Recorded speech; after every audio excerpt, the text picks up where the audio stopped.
Okay, welcome back to Breakfast Daily. Now it's time for the news review segment for today. And just a quick reminder that the hashtag is Breakfast Daily. So hashtag Breakfast Daily on all social media platforms. We have seen quite a few of your messages already, and we shall be reading them in the course of the program. In the meantime, we are starting off with the daily graphics. Yes, so the daily graphic says, we won't spare culprits of banks collapse.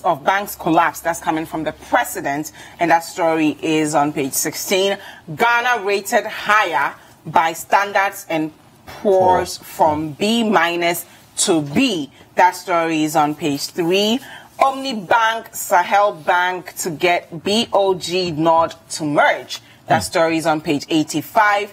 And panic withdrawals could collapse economy. That's coming from Indum, and that story is on page 16. Finally, NCA releases roadmap and invites applicants for sale of spectrum in the 800 MHz band digital dividend. Yes, that story is on page. Well, it's inside somewhere. Now let's take a look at the Ghanaian Times, which says banking sector crisis. Culprits will face the law. This coming from the president, Nana Addo Dankwa Akufo-Addo. And also big boost for economy as Standard & Poor's raises Ghana's investment rating to B. So initially it was B-, but now there's been an upgrade. PIAC seeks partners to tackle mismanagement of oil revenue. And stop politicizing state institutions. Pro Vice Chancellor. The full story is on page 23 this morning. And also 2 arrested for illegally felling rosewood trees. And finally, Egypt's ex-president Mubarak's sons arrested. Wow. So that's what we have contained in here, the Ghanaian Times. Okay, now let's take a look at the Daily Statesman. Architects of banking crisis won't go free. That's coming from the president, and you can read more about that on page 3. Your money is safer in Ghana. That's coming from our vice president, and that story is on page 2. Amidu to probe Mahama chief of staff over 40 million Ghana cedi bust cash. So these are the stories in the Daily Statesman. Now, the Ghanaian Observer says greedy few won't go free. President Akufo-Addo. This in respect of the collapse of the 7 banks. And also, First Catholic priest takes over at UEW as varsity swears in new VC. And the full story is on page 9, or pages 9 and 10 of the Ghanaian Observer this morning. There's a beautiful picture here of Professor Anthony Afo-Broni. Now, Commander Sugar Factory to get strategic investor soon. This coming from the president, and Murtala Mohammed, former deputy trades minister, has come against this particular statement, saying that there was already a plan in place to revive the Commander Sugar Factory. Some monies approved by Parliament was already in place to revamp this particular sugar factory. S&P Global Ratings, Baumia vindicated again over economic fundamentals. And overaged accountant general on his way out. And finally, city performance under Akufo-Addo is the best since 2012. Okay, let's take a look at the new crusading guide. Exposed how Bost transferred 40,500,000 Ghana cedis cash into COS Sundry's account. And that story is on pages 3, 4, and 10. Murdered man's family cries for justice as suspect allies maneuver for bail today. That's a really sad story. We saved Ghana's hopeless future with free SHS double track. 270,000 more students enrolled. That's coming from the president. Catholic priest is new UEWVC. And search begins for new accountant general. Interesting. Now, the Today newspaper says the double track will not fail Akufo-Addo to critics. Also, Prosper Bani elected president of National Scouts and Guide Fellowship. EC starts limited registration despite lawsuits. The full stories on page 2. And finally, your investments are safe. Gold Coast. as company rewards customers. And the full story is on page 3 this morning of the Today newspaper. I can see the CEO of Gold Coast Holdings, Kwame Ofori Asumeni. Now let's take a look at the Independent. Panic withdrawals may sink the economy. That's coming from Indum, and that story is on page 2. CD not in bad shape. BOG defense. That story is also on page 2. Business and Financial Times. Fiscal deficit to improve to 4.5%. APSA is coming from APSA, of course. Lower debt ratio expected by 2020. This is what is contained on the front page of the Business and Financial Times. Get a full story on page 3 this morning. Failed banks were a silent canker. Deputy BOG governor has this to say on page 4 of the Business and Financial Times. And finally, an analyst is saying state policy rate over inflation CD scare. So that's what we have this morning from the Business and Financial Times. Now let's take a look at the Chronicle. Amidu probes bust BOG over transfer of 40.5 million Ghana cedis into Chief of Staff Sundry's account between 2015 and January 2017. Birakum Hene finally joins BA Regional House of Chiefs, and Kwauman in turmoil. NIFA division gives Paramount Chief 2 weeks ultimatum to withdraw directive on stool lands. Those stories are on pages 8 and 9 of the Chronicle. Now let's take a look at the Herald newspaper. The Herald newspaper, which says that Legon Prisek hijacks Ekufado from Kimbu Sektek. I'm not sure we hijacked Ekufado. Prisekans, I think we are more open-minded when it comes to things like this. The president, you could see pictures of him being very excited at the Prisek at 80 event, the Deba. Now, the paper also says that, I'm reading the Herald newspaper, says NP caught in ECG concession scandal, says NDC's Haruna Idrusu is aware of conflict of interest. And there's a beautiful picture here of lawyer Andrew Ejapa Mensah. He's the Honorable Member of Parliament for 2nd D. State regulator gives Men's Gold confusing signals ahead of tomorrow's crunch meeting. Lawyer angry. And Akpafu Lolobi rejects OT region.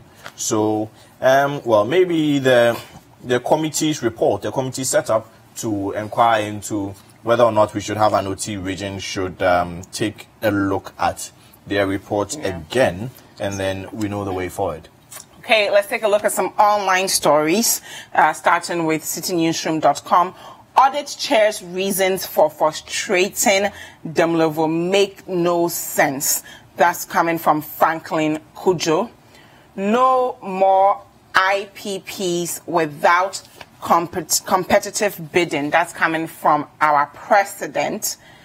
Get Fund gets $500 million to expand infrastructure in schools, and publish audited Men's Gold account. That's also coming from Franklin Kujo. And let's also take a look at some stories on myjoyonline.com. Bright Simmons writes, is Men's Gold a financial innovator? When the Men's Gold issue started to garner public traction, not many people thought it was interesting enough. So you can read up about that story on My Joy Online.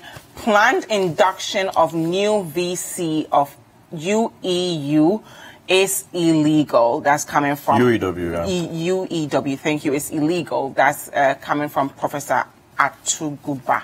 And there's some more stories here that I want us to look at. But you're looking at the newspapers. Yeah, so Professor Atuguba is actually Professor Raymond Atuguba. I think we were in court there. He was on the other side of this particular UEW case. Really? Yeah, representing some parties in the particular case. So him speaking on it or him writing on it, I think he is well vexed with some of the issues. Yeah. He was against, I think, Honorable Afenyomakin on that particular day, because Honorable Afenyomakin, that is his constituency. So most of the cases, the landmark cases in respect of the Winneba area, he would actually stand as counsel. Yes, he would be lawyer for that particular case. And so let's see how all that turns out. Anyway, another story that caught my eye is the overaged accountant general on his way out, and it got me thinking, you know, about this whole overage thing. If I were there has been several allegations about Hadia Saida Tumaida, who happens to be one of the members of the Electoral Commission, that her age is inaccurate. And I'm just thinking that we need to bring a finality to this matter, because allegations against her is that she provided a fake birth certificate, and we just realized that I think some fake documentation also led to the Nigerian minister resigning. NSS, yeah. So it's important that we take a look at this particular one. If indeed she provided a fake birth certificate, then I think the relevant laws need to kick in for if there are requisite punishments for same to follow. But then if she did not indeed provide a fake birth certificate, then let the authorities come out to say that, or let the Electoral Commissioner herself come out to say that we have looked into this, because they are more or less under you. You have been newly appointed. We understand all that, but you have heard the allegations by now. You have received copies of documentations of the allegations of fake age or overage member under you. And these documentations were presented by Maxwell Opoku-Agyeman, which I know for a fact. So these have been presented to you. Let us know. Let the interested public. Because right now you are about to. You started the limited registration exercise for the referendum for the creation of these new regions. So it's important that we know that the Electoral Commission is even properly constituted before somebody goes to the Supreme Court on the allegation that, you know what, the EC itself was not properly constituted, because the EC is supposed to have 7 members. One of your members is not even supposed to be there. I mean, all these could come up. So let us have a finality on the issue. Is she overage or not? If she is overage, let her sit down. Let her sit down. And if there are any relevant laws that should kick in, let them kick in. Let Ghana know. Let the citizens know that Ghana is working. But then, if she's not overage, come out and say that you have set up a committee.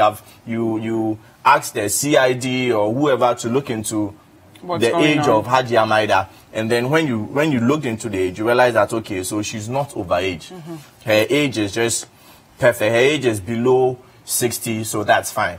But then if we are just going to make it seem as business as usual, it's really not fair to the ordinary Ghanaian who would have to resign at the age of 60.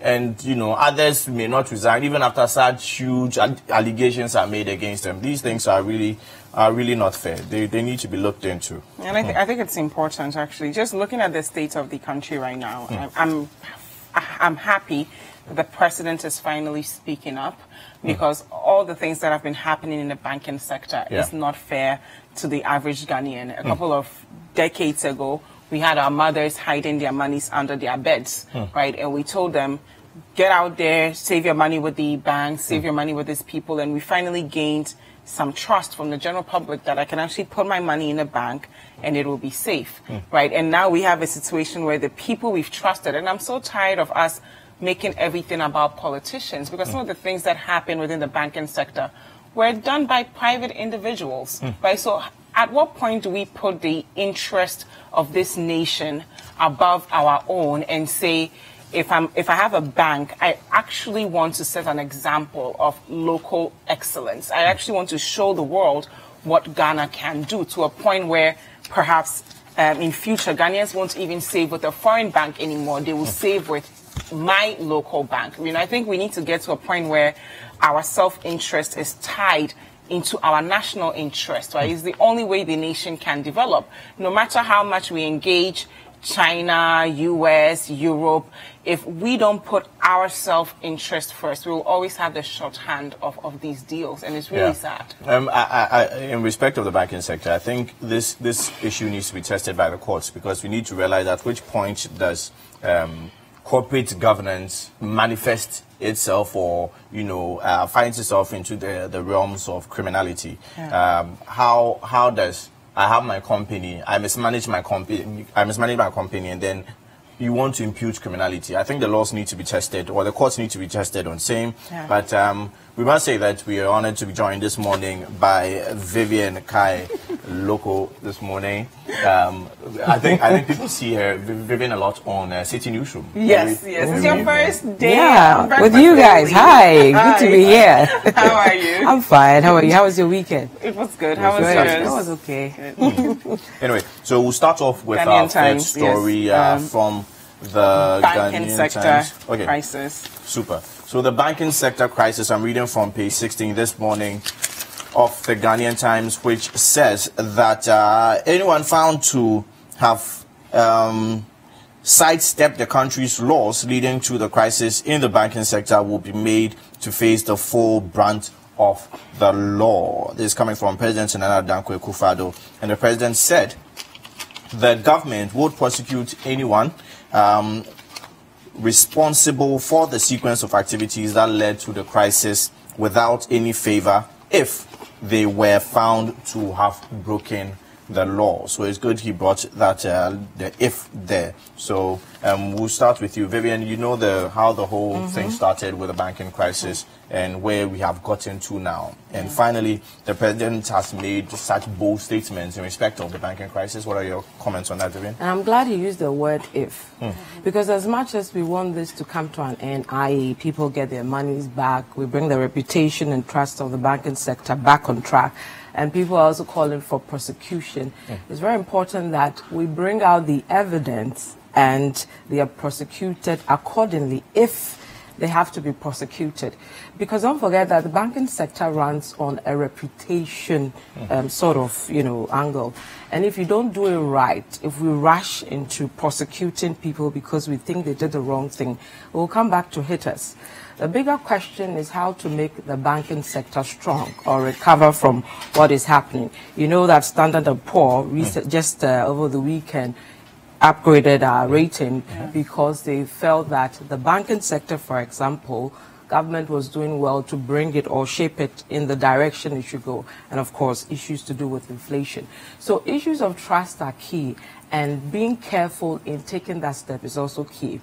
But if you look at what happened in the banking sector in terms of how people have been affected, thousands of people would lose their monies because of what has happened. It will take a while because before we will be able to recover some of the monies that have been lost. And I know that KPMG has initiated moves to take the money from these banks that have their license revoked. So it is very good that the president is using the word if. Also, those who are hungry for people to be prosecuted, I'm sure they want government or whoever is in charge to move faster to deal with the issues, to bring finality to the matter. But I think the bigger picture is getting those whose money have been lost in this to get their money back. If you listen to Indum today, he's saying that a lot of Ghanaians are withdrawing their money based on what is happening. I, for example, had to withdraw my money from a particular bank because I wasn't sure what was going to happen to the bank. And this is me, a business reporter, being careful. Imagine others who, over the past 3 weeks, have cried that they've lost or their money is locked up in particular banks. They need to pay school fees, they need to take care of their children, their issues to do with medical bills, and they are not having access to that money. So all these people are currently in the economy. They are, gnashing their teeth, hoping that something is done.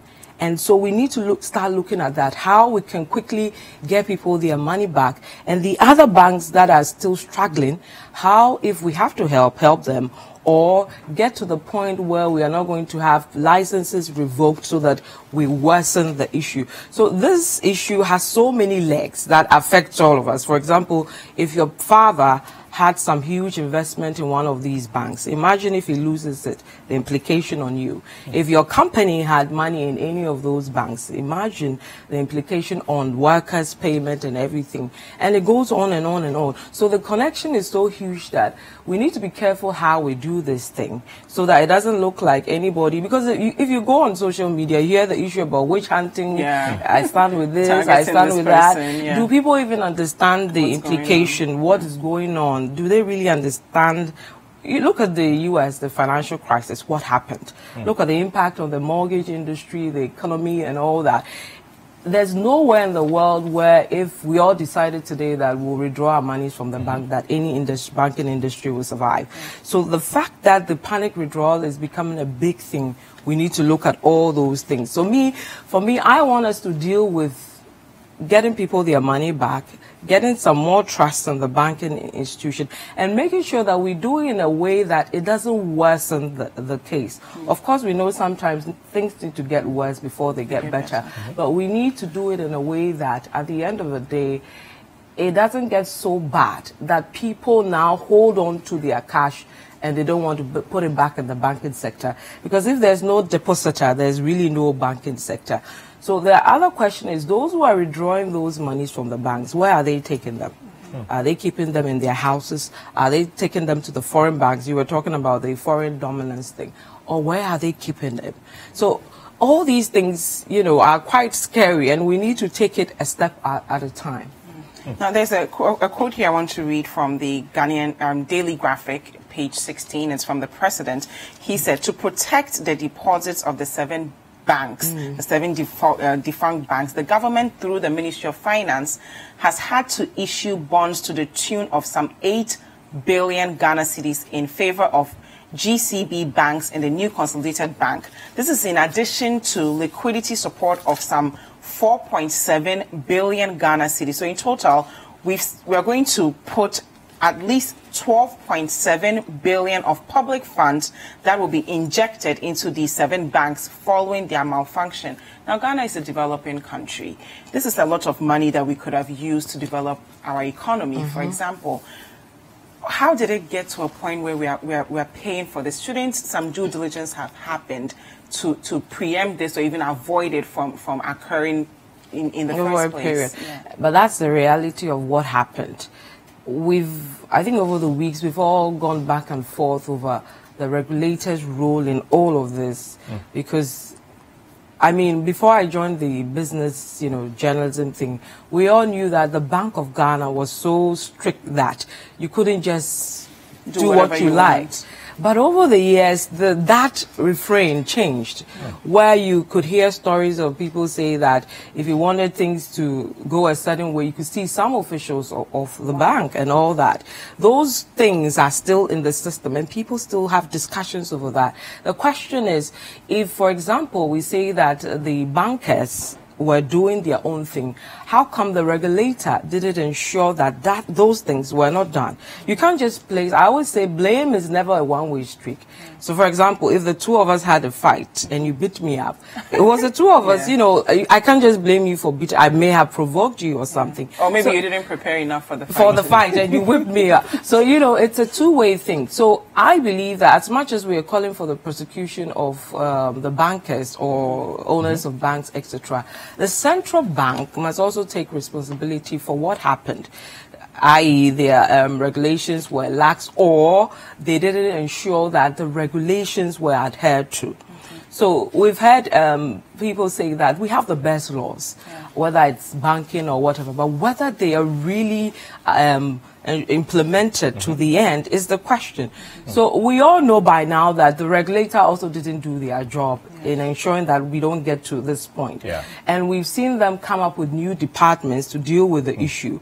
We can do all that, but if at the end of the day we do not ensure that people pay for what they do, or we don't allow people to cross the line, we'll get back to this point again.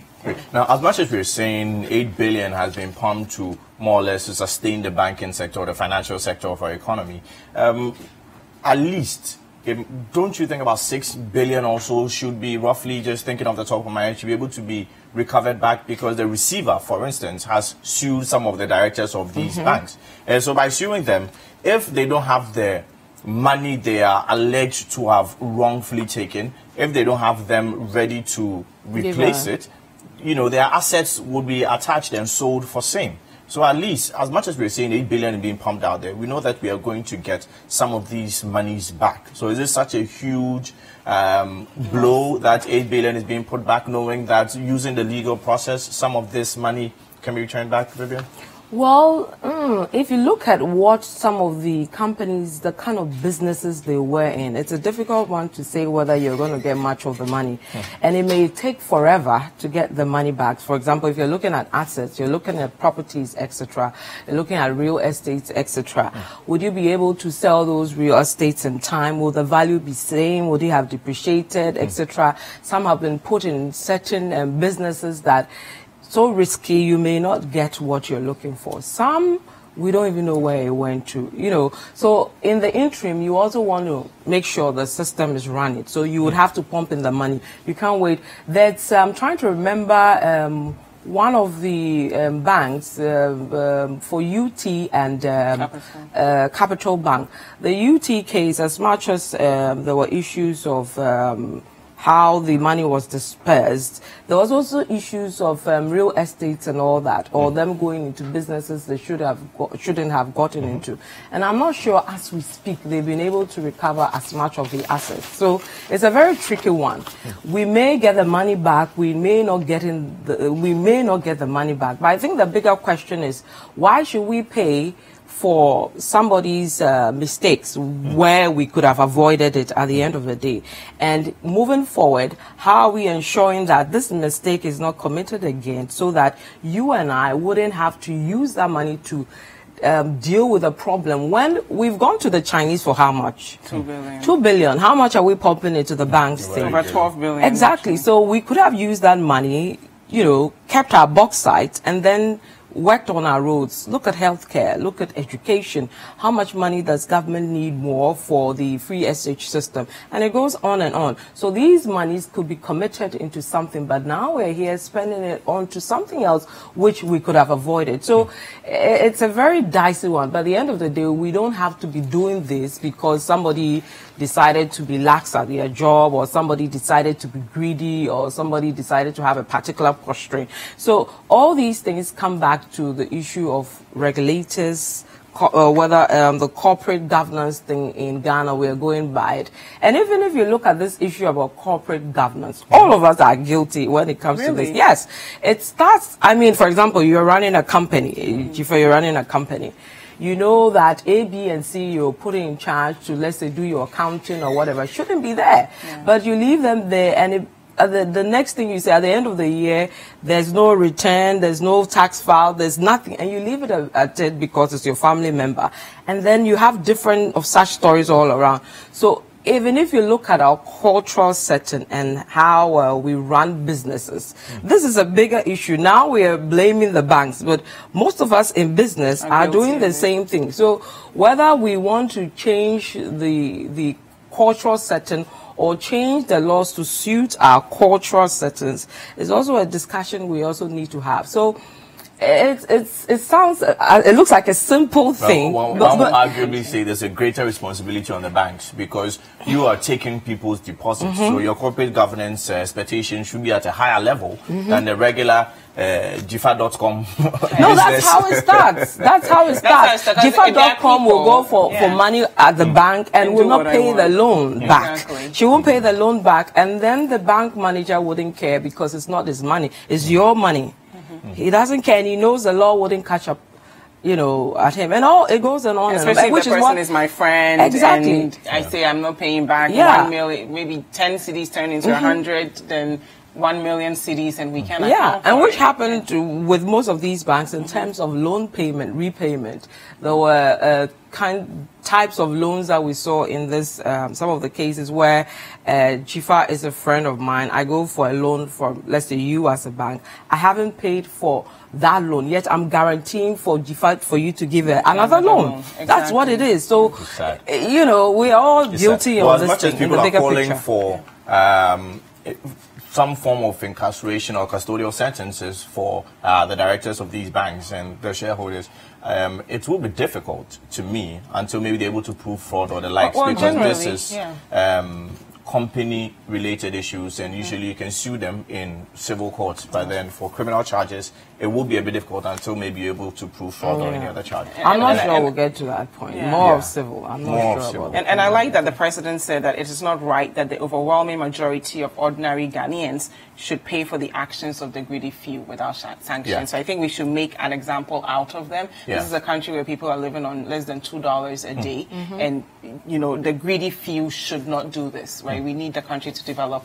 We're discussing the president's opinion on what happened in the banking sector, and he says we will not spare any culprits of the bank's collapse. Let us know your thoughts with the hashtag Breakfast Daily and the WhatsApp line 0550-585-832. Don't go anywhere. News Review continues.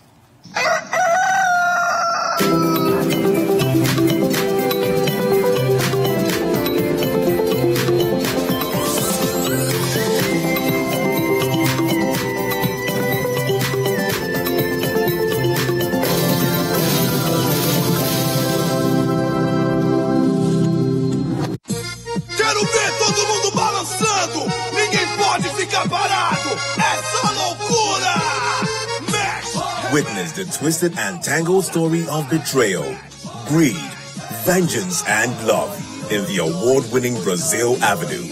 Carmenia, a woman led by greed, gets rid of her husband, who is Rita's father, and sends Rita away to a filthy landfill. Rita finds love in Batata, but they are soon separated by adoption into different families, far away from each other. Many years later, all paths cross again, as Rita, now a renowned chef, seeks to pay back her stepmother for taking away her happiness as a child. It's a story of twists, turns, suspense, and thrilling action in Brazil Avenue. Brazil Avenue, coming soon only on City TV. Brazil Avenue.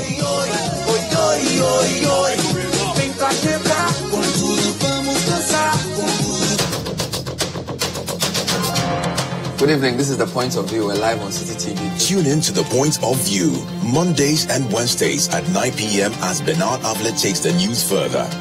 He will bring the right guests, ask them the relevant questions, and get you the real insights you need on the big stories for the day. We need taxes to run the economy. How do you do it sensibly and have the least pernicious effect in terms of cascading through the economy? And I think that is the thinking that is required. It's not a denial that we need taxes, you know, and I think that is the difference in the two administrations. The Point of View with Bernard Avlet, Monday and Wednesday nights, only on City TV.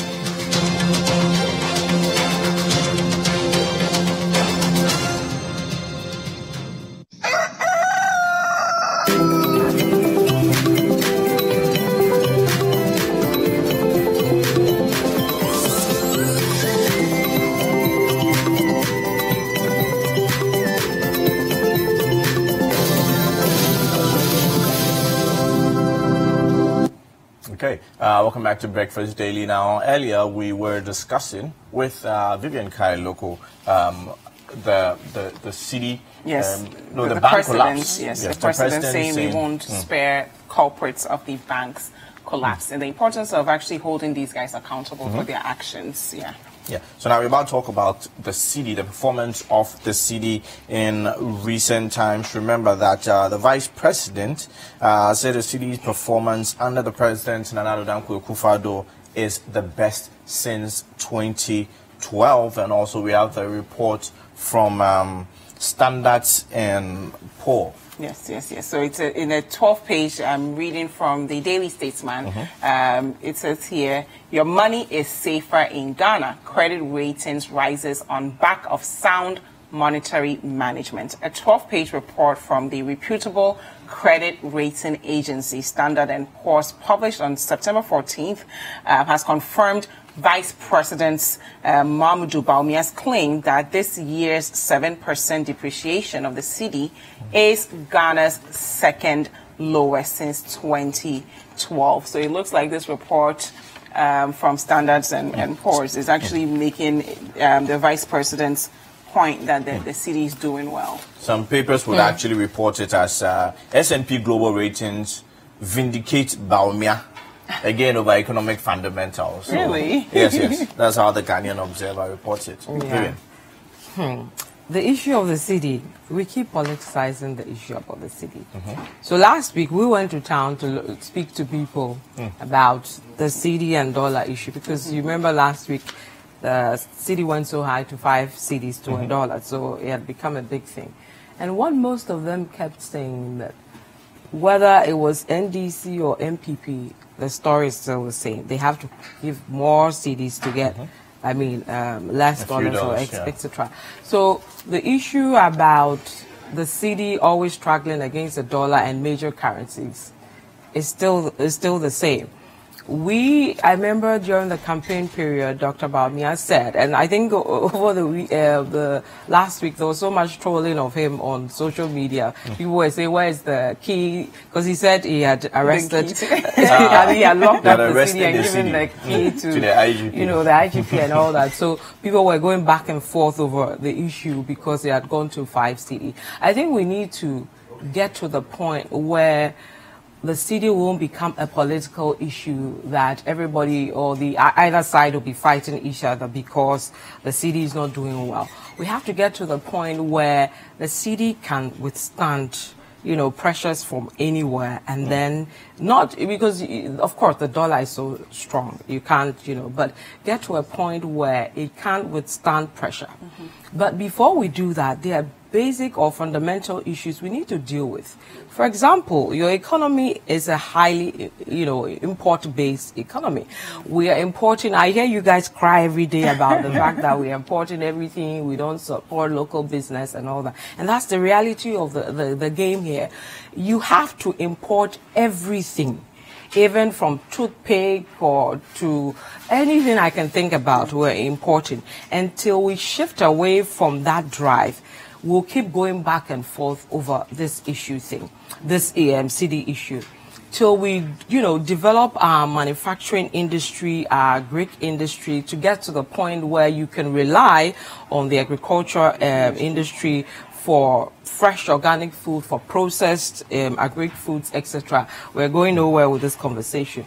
Till we develop the manufacturing sector to get to a point where now we don't have to import things from elsewhere, and we can have that in our economy. If you're importing common tomato paste, where even you're importing tomatoes from Burkina Faso and all that, you're even importing goats and sheep and cows from Mali. You're importing anything we can think about from all those places. Salmon from Ivory Coast. Yes, people will need the dollars, etc., to bring in all these things. And over the years, this is a perennial, trend. Getting to Christmas, the last quarter, the city starts performing poorly because most of the business people are changing into dollars to go and bring those goods for you to use, etc. So all these dynamics needs to be put in place for us to deal. Of course, on paper, your economy is looking good, but in the pockets and in the real life, I'm not sure if we took the microphone and went into, let's say, Agbogloshi, etc., we'll hear the same thing. So the fundamentals will always look good to us, but whether the reality is on the ground, because at the end of the day, it went to 5 cedis to $1, and that's the reality of it. It didn't go back, even though your fundamentals look well on paper. So all these things we need to deal with before we can actually say the city is going to do well or not. And over the years, we've seen the Bank of Ghana, anytime we get to this point, the proceeds from the cocoa syndicated loans and etc. are pumped into the economy to deal with the city. And I've known this since I started doing business journalism, and we are still doing the same thing. When will we move from that? There are some economists who say, allow the city to fall freely, recover, and then let's take it from there. But this medium-term or short-term things of pumping money, remember during the Wampa period, there was a lot of pumping of dollars into the system. Did it solve the problem? No. Mr. Arthur's the same thing. Some will argue that it stabilized the city for a while. For just a few weeks or so. I'm telling you, it never goes beyond a month. Never. $450 wouldn't do anything for you if you pumped it into the system, because it will be taken out by a week. That's the reality. So pumping money to solve the problem is not what will solve the problem. Deal with the issues of the imports. Deal with the issues of getting things, done in Ghana so that we wouldn't have to import as much. And then you can also look at, of course, the economic fundamentals, this demand and supply issue. Most of your businesses go to China, yet they don't even change their money in the yuan. They change it in dollars. They change it in dollars. We said about 6 or 7 years ago, we were setting up a DEX to deal with this issue of getting people to change into the yuan, but they don't do it. Whoever said we're going to do that, what did the person do to ensure that we go by that? I'm not sure we know. Anyway. So it's a lot going on, and until we deal with that, we'll keep doing this politics of who did better, who didn't do better. Thank you very much, Vivian. Now, we are joined by Honorable Inusah Fuseini, who's a member of Parliament for Tamale Central. Good morning. Good morning, Council. How are you? Good. So we're discussing the city, of course. Yes. The Vice President said, I'm reading from the Daily Statesman, that your money is safer in Ghana, right? And we're discussing the city to dollar bit, and Vivian touched on the importance of producing locally, growing our local agriculture base.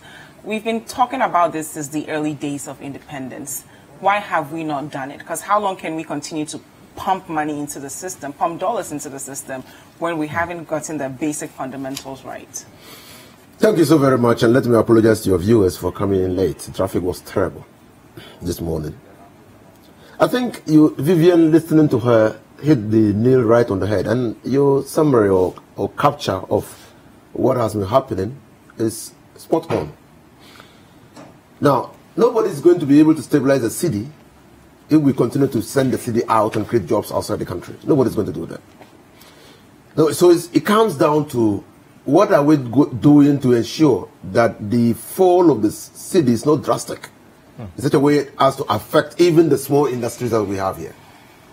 That's all that it comes to. And so when we just said in 2016 that the fundamentals are weak, in fact, we can say the same thing of today. The fundamentals are weak. No matter what you can tell us, or no matter what you will tell us as in economics, we know the fundamentals are weak. Okay? They are weak because we're not producing and eating what we're producing. Everything is imported into this country. Even some time ago, toothpicks were brought into this country. And anytime you send a dollar outside the country to buy toothpicks, while you are exporting the strength of your dollar, your city, okay? Because as you continue to send dollars, there will be demand for the dollars. And Economics 101. But Honorable, let me ask you, because Vivian touched on this already. Practically speaking, yes, right? If we were to say, let's produce locally, cost of production is high, labor capital is expensive. So at the end of the day, and of course, we don't have disposable income to say, let me go buy something that's available locally versus we make decisions based on price points. So how do we actually grow our industries and still ensure that the general public can afford these products? Well, so let me reverse it. Okay. To be able to grow the economy, we must create prosperity. Creating prosperity means people must have disposable income. People must have surplus in their pockets. And when they have surplus in their pockets, they want to spend.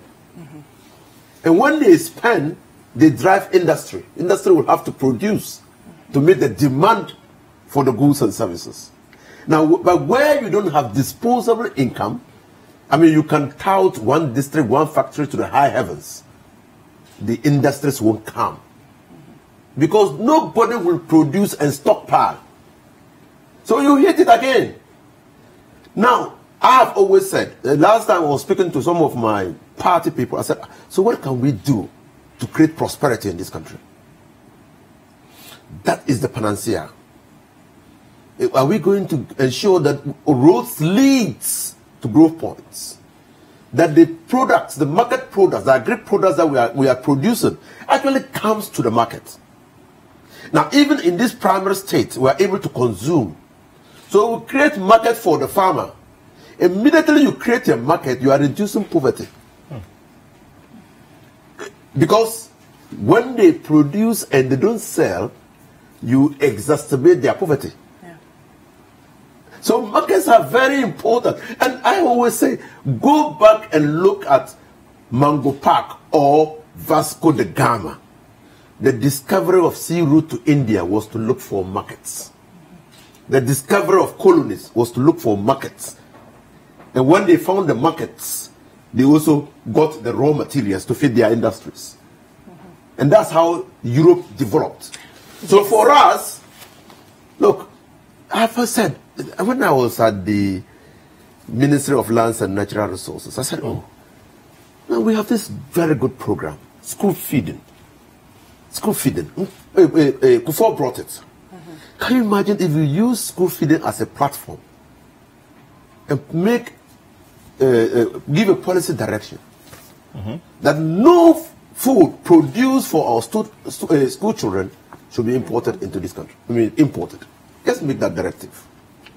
That whatever be the case, use local poultry, use local tomatoes, use local rice. Even in the senior secondary schools, use the same thing. Can you imagine the markets that you were creating?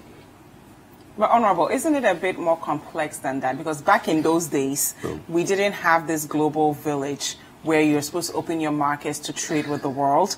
Two, we didn't need so much aid from the world. So you can't say on the one hand, I'm going to place tariffs on certain goods. For example, you said the poultry industry, right?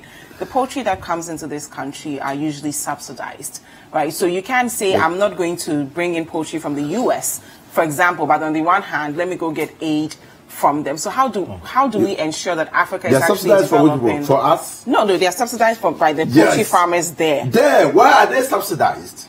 To make them affordable here. No! You're paying them for producing because you want them to, if the don't sell, you create more problems. So they are looking at us as a market, granted, right? Yes. The foreigners are coming here as a market.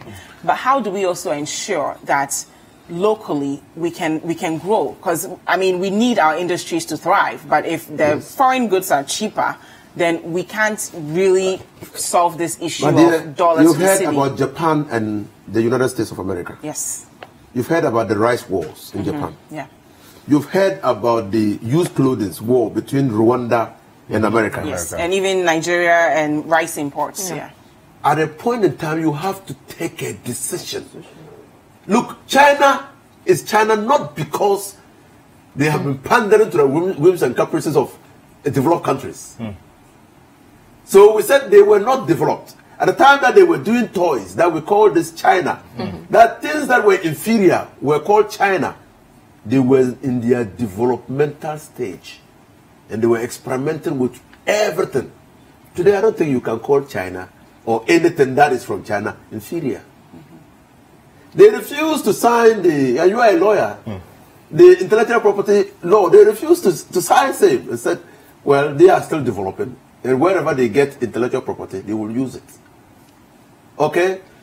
What I'm saying is that even though we can condemn Trump by saying that America first, his policy is winning converts in America. Never mind that he's erratic. His policy is winning converts because he's creating the jobs.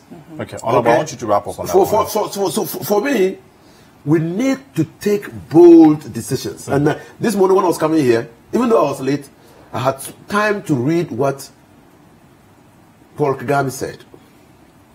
That he will argue that is the mindset that we have to change. But as for the resources, we have enough in Africa. And those we don't have, we can acquire. Okay, fantastic. Now I want us to move on to the next story. Over 600,000 liters of Boss-contaminated fuel evaporate. And the story says the bulk oil storage and transportation is in the news again, this time over disappearance of about 600,000 liters of contaminated fuel. Now, a 5-member committee set up by the current managing director of Boss, George Mensah Oakley, to take stock of 5 million liters of the off-spec product noticed the disappearance. So 600,000 liters apparently, according to the report, disappeared, and 400,000 liters of the same off-spec fuel was also sold without following due process. I'll start with you and then I'll come to Vivian. Yeah, and Honorable, let's link it to earlier this year in April 2018, COPEC claimed Ghana lost 23 million cedis in revenue when 1.8 million barrels of crude oil was sold at a discount to an unlicensed company. So what exactly is going on at BOST? You don't see it. You don't see the nexus. It's just a golden goose laying the golden egg. But it's now a conduit for fleecing the economy. I mean, I said when the first problem occurred at BOST, that all that we need to do is to develop a standard procedure manual. Which first problem are you talking about? The Alfred Obin's problem. Yeah, but according to some reports, the Chronicle reports that the special prosecutor has been petitioned over some 40.5 million Ghana cedis into the Chief of Staff Sundry's account between 2015 and 2017. And by 2017, we don't mean post the handing over. Yeah. 2017, 3rd January 2017 was the last date on which some amounts of monies were paid to the office of to the Chief of Staff and Sundry's account. So it couldn't have started at or during Alfred Obin's tenure. We are talking about payments, elect payments which were made by BOST into the Chief of Staff's account at the Flagstaff House. And for me, it isn't a problem. Why? There's tracing. What you need to do is to understand the rationale for that payment, whether it was lawful, who authorized same, and whether the person who authorized the transfer had the authority to do same. That's what you need to do, because it cannot be lost. It's different from fuel just evaporating. It's different from saying that we brought in fuel and somehow we made a mistake and discharged fuel which otherwise ought not to have been discharged into a tank, into a particular tank, thereby contaminating same. And that if we want to reverse the process, we will spend more money. And so we have to sell it off at a discount and then absorb the loss, meaning cut our losses. Then you ask the question, what is the standard procedure at BOST? There are tanks, there are tank farms. So when fuel comes into BOST, how are they discharged? Who is responsible for ensuring that the fuel is not discharged into tanks which are not reserved to receive that fuel? Who is in charge of that? That's what I'm saying. So there are two different things. And that when a discretion, and you know Article 295 or so, the Constitution. 296. 296, you know discretion. It must not be capricious, arbitrary, and whimsical. Yes, so they decide to sell. So what were the processes, the due processes that were followed to ensure that even though we were cutting our losses, we got the best? That's what we are talking about. And so there are two different things altogether.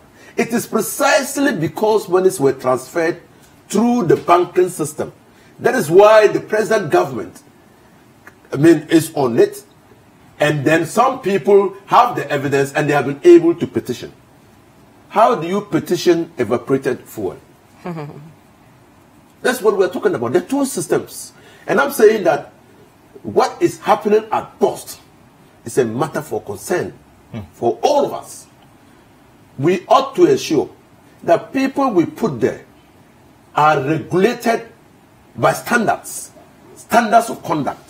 That if fuel comes in, this is how it should be discharged. And if you breach the process, you are breaching the rule of law. Because if you break the rule of law, you are moving into the territory of unjust. You are visiting injustice on the people of the Republic of Ghana. Because you are a trustee for the product for and on behalf of the people of Ghana.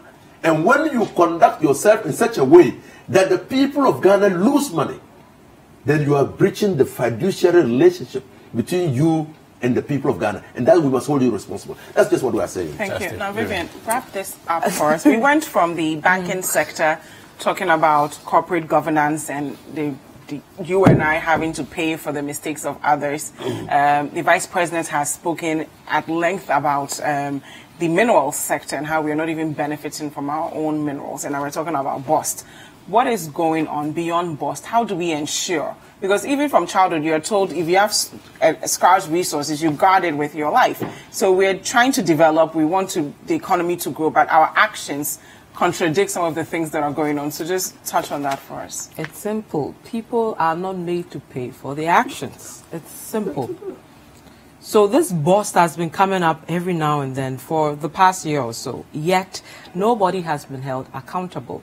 You have a special prosecutor who doesn't even have resources to deal with these issues. So he's been petitioned, but whether he will get to even investigate the issue, we're not sure will be done because there's even no resource for him. Yet it was something that we said if we initiate, it will deal with these issues. So till we hold people accountable, if, for example, you are at a workplace, you misbehave, we all turn a blind eye and say, oh, Dziffa, I mean, I can't, it won't work. The structures will come crumbling. And anywhere where structures don't work, you get nowhere. If the structures of the economy in terms of when people do the wrong thing, they are held accountable. There's no favor for people because they are high up there, or they are godfathers or godmothers, etc., or they were put in there to, it wouldn't work. If you go to the United States of America, whoever you are, if you flout the law, especially tax or whatever, you will be jailed. They don't care about, if you look at all the financial cases in court and all that, they will jail you.